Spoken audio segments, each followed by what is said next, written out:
Kalam was born on October 15, 1931, to Jainulabdeen, a boat owner, and Ashiyama, a housewife, in Ramanathapuram district of Tamil Nadu.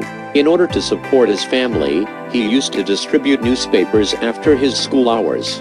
Kalam wanted to become a fighter pilot for the Indian Air Force but missed the opportunity. 8 candidates were recruited for the position and Kalam was at the 9th position.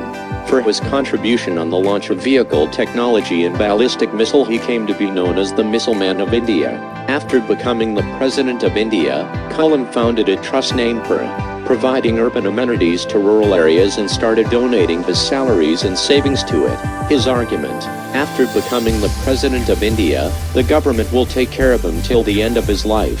So why not use his salary for better things? During an official visit to the Vikram Sarabhai Space Center in Tiruvananthapuram, he went to meet his cobbler George, who used to chat with Kalam while repairing his shoes. Once he even went to meet Parmeswaran Nair, the owner of the lodge where Kalam used to have lunch while working at the Space Center. He was the recipient of honorary degrees from not one but 40 universities. Kalam was the recipient of Padma Bhushan 1981, Padma Vibhushan 1990 and Bharat Ratna 1997.